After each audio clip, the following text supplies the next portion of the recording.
धड़ाधड़ चीन जा रहे हैं कंटेनर। क्या भारत में पड़ गया भारी अकाल? लेकिन इसी बीच भारत बढ़ाने जा रहा चीन की टेंशन। पड़ोसी देश को दिया ऐसा ऑफर कि शी जिनपिंग सोच में पड़ गए। पूरा माजरा क्या है, आइए जानते हैं आज की इस वीडियो में। पर आगे बढ़ने से पहले भारत द्वारा चीन की टेंशन बढ़ाने के लिए चैनल को सब्सक्राइब करें। दरअसल बात ये है कि चीन और उसके पड़ोसी देश फिलीपींस के बीच तनाव जग जाहिर है। भारत के साथ भी सीमा विवाद की वजह से चीन के रिश्ते बेहतर नहीं हैं और इसी बीच अब भारत चीन की टेंशन बढ़ाने जा रहा है, क्योंकि भारत ने बुधवार को फिलीपींस को भारतीय रक्षा उद्योग के साथ मिलकर सैन्य उपकरणों के सह विकास और सह उत्पादन में भागीदारी के लिए आमंत्रित किया है। यहाँ पर रक्षा सचिव गिरिधर अरमाने ने मनीला में भारत फिलीपींस संयुक्त रक्षा सहयोग समिति की 5वीं बैठक में अपने संबोधन में इस बात पर प्रकाश डाला कि कैसे भारत अपनी रक्षा निर्माण क्षमताओं को बढ़ा रहा है और विभिन्न देशों को सैन्य हार्डवेयर एक्सपोर्ट कर रहा है। इस दौरान दोनों पक्षों ने व्हाइट शिपिंग के क्रियान्वयन और मनीला स्थित भारतीय दूतावास में एक रक्षा शाखा खोलने के फैसले को सराहा है। अब आपके मन में सवाल आ रहा होगा कि ये व्हाइट शिपिंग क्या है और इसके तहत क्या होगा, तो बताते चलें। व्हाइट शिपिंग के तहत दोनों देशों के बीच समुद्री सुरक्षा के लिए सूचना आदान प्रदान की जाती है। यह सूचना समुद्री यातायात की निगरानी और सुरक्षा में मदद करती है। इन पहलों का मुख्य मकसद भारत और फिलीपींस के बीच रक्षा और रणनीतिक साझेदारी को बढ़ाना है और खासकर चीन की दक्षिण चीन सागर में आक्रामक गतिविधियों को देखते हुए यह महत्वपूर्ण है। लेकिन दोस्तों, हैरानी वाली बात यह है कि दुनिया की दूसरी सबसे बड़ी अर्थव्यवस्था की रफ्तार धीमी गति से ग्रो कर रही है। मंदी की आशंकाओं और महंगाई के कारण यहाँ से कई कंपनियां पलायन भी कर रही हैं। इस बीच चीन ने इलेक्ट्रिक व्हीकल सेक्टर की कंपनियों के लिए फरमान जारी कर दिया है। रिपोर्ट में कहा गया है कि चीन के वाणिज्य मंत्रालय ने जुलाई में 1 दर्जन से ज्यादा व्हीकल निर्माता कंपनियों के साथ मीटिंग की, जिसमें भारत में कोई भी व्हीकल संबंधी निवेश नहीं करने का निर्देश दिया गया। ब्लूमबर्ग की एक रिपोर्ट के अनुसार यह कदम चीन द्वारा अपने इलेक्ट्रिक व्हीकल इंडस्ट्री के टेक्नोलॉजी की सुरक्षा करने और चीनी व्हीकल निर्माताओं के ग्लोबल लेवल पर विस्तार के दौरान विनियामक जोखिमों को कम करने के लिए उठाया गया है। यहाँ पर चीन ने ईवी सेक्टर की कंपनियों से कहा है कि वे विदेशों में बढ़ती मांग के बावजूद मुख्य उत्पादन चीन में ही रखकर बेहतर ईवी टेक्नोलॉजी की सेफ्टी पर फोकस करें। रिपोर्ट के अनुसार चीन की ईवी कंपनियों को नॉकडाउन किट एक्सपोर्ट करने के लिए प्रेरित किया गया है। यहाँ पर नॉकडाउन किट का मतलब चीन में बनाए गए व्हीकल के पुर्जे, जिन्हें फिर विदेशी प्लांटों को भेजा जाता है। इससे चीनी ईवी कंपनियों के उत्पादन प्रोसेस पर कंट्रोल भी होगा और बनाए गए ईवी पर लगने वाले टैरिफ से भी मुक्ति मिलेगी।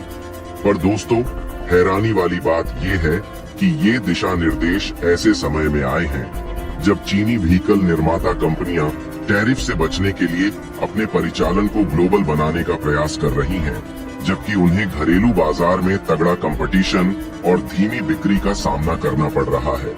और इस बीच चीन के सामने खड़ा हो सकता है ऐसा संकट जिससे चीन काफी परेशान हो सकता है।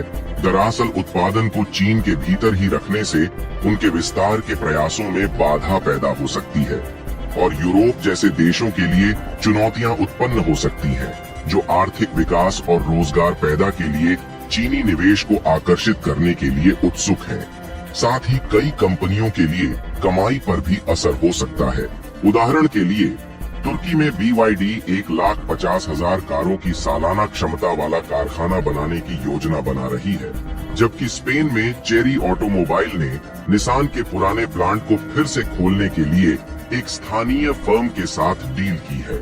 बता दें कि यह निर्देश न केवल भारत पर लागू है, बल्कि तुर्की जैसे दूसरे देशों पर भी लागू है, जहां व्हीकल निर्माताओं को निवेश करने से पहले चीन के उद्योग एवं सूचना प्रौद्योगिकी मंत्रालय को जानकारी देनी होगी और परमिशन लेनी होगी। लेकिन ये बात कुछ ही लोगों को पता है कि चीन और अमेरिका के बीच फिलहाल तनातनी चल रही है और इस तनातनी से भारत पर असर हो सकता है, क्योंकि अमेरिकी ने चीन से आने वाली कुछ चीजों पर इंपोर्ट ड्यूटी बढ़ा दी है। इस टैरिफ के लागू होने से पहले चीन अपना ज्यादा से ज्यादा सामान अमेरिकी बाजारों में भेजना चाहता है, इसलिए खाली कंटेनर चीन भेजे जा रहे हैं। इससे भारत में कंटेनर की भारी कमी हो गई है। एक सरकारी अधिकारी ने बताया कि कमजोर वैश्विक मांग के बीच अगस्त और सितंबर में भारत के एक्सपोर्ट में गिरावट देखने को मिल सकती है। इसकी वजह यह है कि एक्सपोर्टर को अपना माल भेजने के लिए कंटेनर नहीं मिल रहे हैं। यहाँ पर अमेरिका के बाइडेन प्रशासन ने चीन की कई वस्तुओं पर टैरिफ बढ़ाने की अनाउंसमेंट की है। इनमें स्टील से लेकर solar cell, lithium ion battery और उनके पुर्जे, इलेक्ट्रिक व्हीकल और मेडिकल प्रोडक्ट्स शामिल हैं। इस टैरिफ को इस साल से 2026 तक कई फेज में लागू किया जाना है। यही वजह है कि चीन इस टैरिफ के लागू होने से पहले ज्यादा से ज्यादा सामान अमेरिका भेजना चाहता है और इस कारण से चीन में कंटेनर की डिमांड अचानक बढ़ गई है। दुनिया भर से खाली कंटेनर चीन भेजे जा रहे हैं और भारत भी इससे अछूता नहीं है। यमन के हूती विद्रोहियों ने अदन की खाड़ी से गुजरने वाले जहाजों को निशाना बनाया था। इस कारण कंटेनर की दरों में तेज उछाल आई थी, लेकिन हाल के दिनों में इसमें नरमी आने लगी थी, लेकिन एक्सपोर्टर की परेशानी फिर बढ़ने लगी है। आपको बता दें, चीनी वस्तुओं पर अमेरिका का हाई टैरिफ अगस्त से ही लागू होने लगा है और यही वजह है कि चीनी एक्सपोर्टर जल्दी से जल्दी अपना माल अमेरिका भेजना चाहते हैं और यहाँ पर खाली कंटेनर को इसलिए चीन भेजा जा रहा है ताकि उन्हें स्टॉक किया जा सके और सामान को अमेरिका भेजा जा सके।